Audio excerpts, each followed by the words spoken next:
Denver's mayor tells ICE agents to get off city property. Our goal is not to provoke, but to protect. Mike Johnston says he's trying to protect Denverites, but does he have the power to follow through on his plans? Colorado Congresswoman Lauren Boebert almost derailed a congressional hearing with a text message. The state's $25 million firefighting helicopter can't fly when it's windy. Luckily, one built in 1975 saved the day in Douglas County. And a local jazz legend passed this year, but his legacy lives on in Denver. I think the loss of Pernell is a generational impact. Friends and fans of Pernell Steen remember him through his music tonight on Next. Denver is sending a message to ICE agents that they are not welcome here. The mayor signed an executive order today barring them from staging or gathering on city property. Now, whether that's just symbolic or if we could truly see Denver police officers arresting ICE agents in the city remains to be seen. Our Spencer Soysher explains why the mayor thinks the threat of poking the bear is worth it. In Denver, we will not allow ICE access to any city-owned or city-controlled building. Denver Mayor Mike Johnston's got a stone-cold message for ICE. We will not allow ICE to use city property to stage civil immigration actions. His executive order announced Thursday would ban ICE agents from city-owned property, buildings, parks, even sidewalks. It's not an original idea. Similar measures have been enacted in Seattle, Chicago, LA. Do you believe that you have the power to actually prevent immigration agents from being on public property? And can you deny people from public spaces just because of who they are? So what we do have is we do have control over public spaces, over what kind of activations can happen there, in the same way you couldn't hold an event on public property without a permit. There's a fundamental difference between holding an event on city property and not being able to enforce federal law by banning federal agents from city property. 9 News legal analyst Scott Robinson says this order is purely symbolic. It is very well written, very detailed, very far-reaching, and largely unenforceable. The city contends it is enforceable and will bring comfort to people who are scared. Chief, while you're still up there, are officers going to go up to ICE agents who are on public property and cite or arrest them? Again, we're going to lead with de-escalation. Denver Police Chief Ron Thomas said it would just escalate tensions if they started issuing citations. But there's a difference between not planning to and not able to. Can you give citations for being on the property? I think that the law allows us to do that, but again, we're going to proceed with caution, make sure that we de-escalate those situations and use our reasonable discretion. Federal agents have a right to enforce federal law, and to try and ban them from city property while letting other individuals of any sort of background on city property is really not legal. Are you worried about poking the bear? I think that it's a fair question. We have this conversation all the time in the city. We think our first obligation is to provide high-quality services to our residents and make sure they know exactly what protections are in place for them. We asked the DA's office if it would prosecute cases from this ban. We got a non-answer back. Denver's playing offense on another anti-ICE measure, banning face masks for law enforcement in the city. That face mask ban needs to go through city council again, but the mayor told me this week he plans to sign it if it passes. And our legal analyst thinks that measure may actually be enforceable because it applies to all law enforcement in the city, not just targeting immigration agents. So the mayor's office leaked this to the New York Times, so they clearly wanted this to get attention. But let's go back to the last time that we had major ICE raids here in Denver. You and I were there with the ICE agents as they were doing this, and many of the ICE agents were staging in public in a Best Buy parking lot. Like, if ICE wanted to comply with this, there are ways around it. Yeah, they were in a Best Buy parking lot off of I-25, I think. Everybody could see it with some of the high-rises. People were sending us pictures.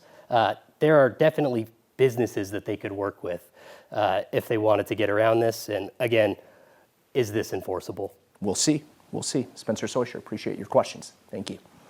Hilary Clinton's closed-door congressional deposition about the Epstein files was briefly disrupted today by Lauren Boebert. Congresswoman Boebert broke committee rules to share photos of Clinton with a far-right podcaster. In prepared comments shared with the press, Clinton denied having any knowledge of the criminal activities of convicted sex offender Jeffrey Epstein. Clinton had previously criticized the deposition as a partisan play by Republicans on the House Oversight Committee and originally demanded to testify at a public hearing instead. The Republican chair of that committee refused. But photos from inside that committee still got out today thanks to Boebert, who sent 2 of those photos of Clinton to far-right influencer Benny Johnson. That temporarily derailed the deposition, and Democrats on the committee are now demanding an unedited transcript be released within 24 hours. Obviously, everybody was very taken aback by the committee rules being essentially not enforced and certainly just broken immediately. That is not acceptable, especially when the secretary said from day one that she wanted the press in the room. We are sitting through an incredibly unserious clown show of a deposition where members of Congress and the Republican Party are more concerned about getting their photo op of Secretary Clinton than actually getting to the truth and holding anyone accountable. It's unlikely that the transcript will be released that quickly. The committee chair says attorneys have to approve the transcript before it's released. So when reporters asked Lauren Boebert why she violated committee protocols and took the photos, she said, quote, "Why not?" Colorado's brand new $25 million Firehawk helicopter can't fly if it's too windy. Instead, they had to use a 51-year-old helicopter from the Forest Service to fight a fire in Castle Rock this week. As the winds whipped a wildfire south of Castle Rock on Tuesday, Douglas County requested help. But the state's new $25 million Firehawk helicopter didn't respond. In the middle of the fire, the county was told it was unavailable or out of service. Instead, a 51-year-old U.S. Forest Service helicopter was launched and dropped 27 buckets of water for about an hour. It helped firefighters contain the flames before they damaged any homes. We had an extensive response in support of this incident. So we wanted to know why the state's brand new Firehawk couldn't fly.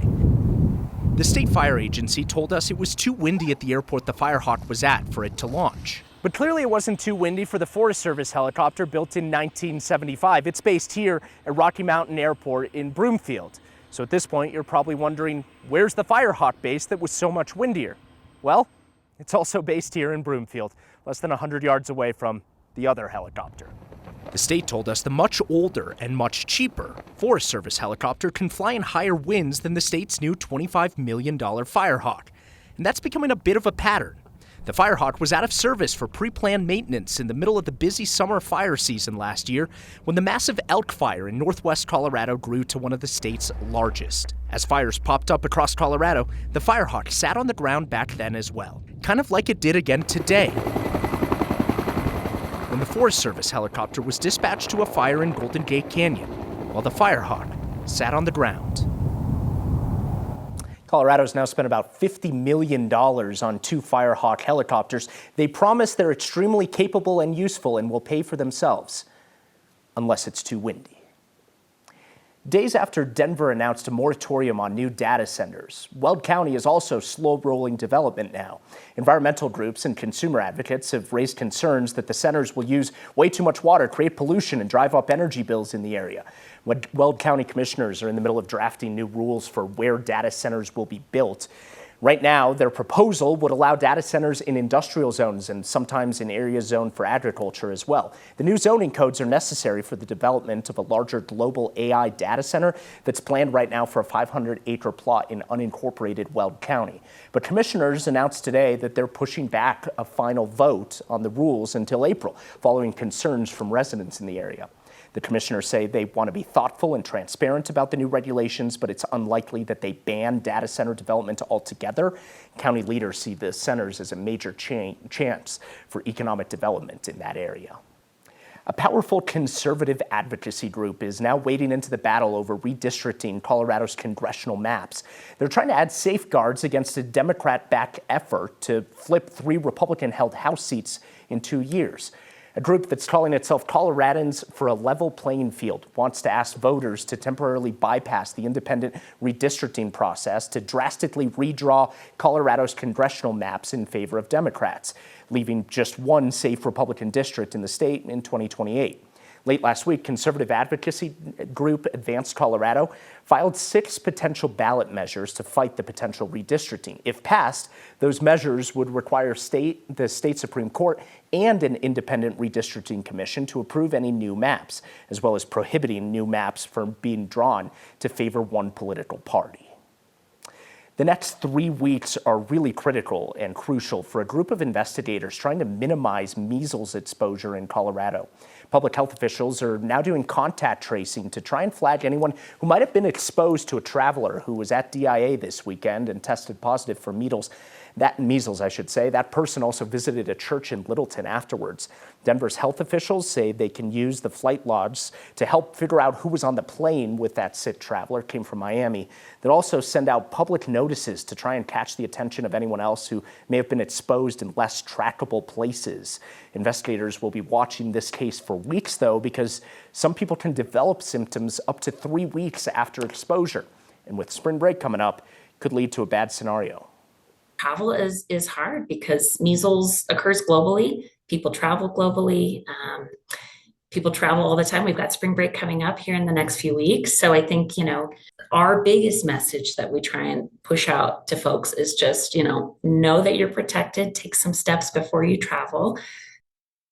That sick traveler was vaccinated, we're told. Health officials say that means the risk of transmission is lower, but still possible.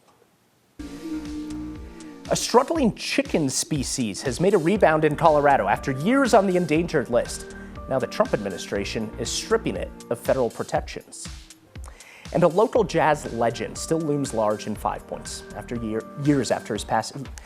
We've all heard of Pernell. He's a historian pretty much here, music historian. The legacy of Pernell Steen is one for the history books. We'll remember him next. The Trump administration is lifting all endangered species protections for a little bird creating some big problems for oil and gas producers. Conservationists have fought for years to help the lesser prairie chicken population rebound in southeastern Colorado. There used to be millions of prairie chickens roaming the prairies of Colorado and a few other states as well. Now there are about 30,000. They've been on the endangered species list for years, but the Republicans in Congress have been chipping away at those protections because the protections make it harder for farmers and oil and gas producers to use that bird's habitat. Today, the Trump administration published a final rule eliminating the chicken's threatened and endangered status, which strips the bird of all federal protections. Kind of cool looking birds as well. I want to turn to the weather with Chris Bianchi now. Chris, I've been seeing a lot of rumors online saying that it's going to snow like 14 inches or something in Denver over the next couple of days. I don't know if obviously you've been paying attention, but anybody else paying attention out there, I don't think that's true. Ignore. Exactly right, Mark. Yes, there is some social media hype going around about the potential for 14 inches of snow late next week. I totally understand why people want the snow, that we're maybe willing the snow to happen. Just stay tuned. It does look more active at the end of next week, but for us to be talking about the possibility for a foot or more of snow, that seems very unlikely at this point. That said, we know this. We've only had 13 inches of snow all season. There's our lowest winter-to-date snowfall since 1888. That is 138 years ago. Meantime for us across northeast Colorado for tomorrow, we have a fire weather warning. Got one for us in southern Colorado as well. Those winds right now, not too bad, but those winds unfortunately will pick up tomorrow, especially in the foothills and in the mountains, and eventually that wind will mix down into the metro area as well. So 25 to 30 mile an hour winds for us. But that 7-day forecast, we will cool down next week with rain showers. Rain, not snow to start off March, but the end of next week could be a bit more active with some snow chances in the Denver area and mountain snow likely next Tuesday and Wednesday. When it comes to Denver's jazz scene, there aren't many names bigger than Pernell Steen. He passed away last year. Fans pay tribute to a legacy that spans decades. Next.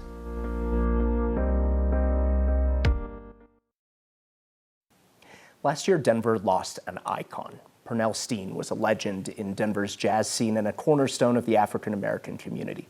As Black History Month comes to an end, we spoke with some of the people closest with Pernell about how his legacy will carry on. I got to energize my Pernell Steen, right? Please welcome the 5 Points ambassadors. It's so important to keep that jazz alive in Denver.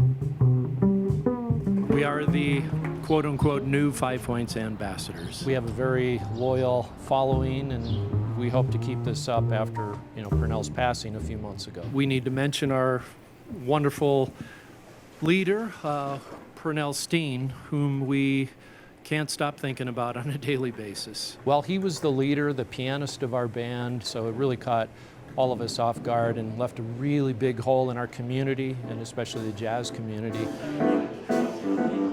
One thing I can say about the jazz community and the scene here is family. We're all a big family. This is the Monolith Brewery. Hybrid Jones Jazz Collective, welcome to our Tuesday night session. They host every Tuesday nights here. We've all heard of Pernell. He's a historian pretty much here, music historian, and he was kind of like my music grandpa. Pernell Steen for me is a community warrior. His role in Denver was to preserve and share this amazing history with jazz music. And the one beautiful thing about jazz is that we can take things and we can put our own flavor, which is kind of about like this.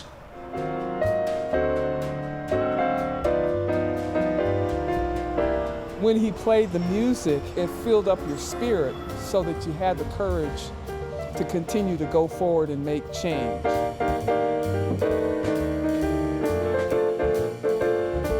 Many of the African American jazz musicians realized that there was a better life sociologically.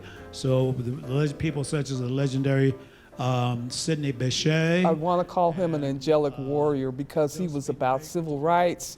He was about making sure our community was lifted up, celebrating this music. It's something so important that we never lose. That I have a responsibility to keep this music alive. It's something that I don't take for granted. To be part of that kind of history and to promulgate that into the future is so important to us. I appreciate that they're carrying on his legacy. I was actually here when I found out. We were in a good mood playing, and then I literally checked my phone. I think I got a text, and I was like, wow, that just not happened. And I was in tears because, like I said, that was family to me. And, and it was like, I felt like there was a void, Did you keep playing the show? I did, because I knew Pernell probably wanted me to do that. Because it's all about the music, These are big shoes to fill, and we need to keep his legacy alive through the music and reaching out to our community. We've lost a giant. Denver was everything to him. He's definitely a legend here. I believe that Pernell's legacy in Denver will be with us for generations.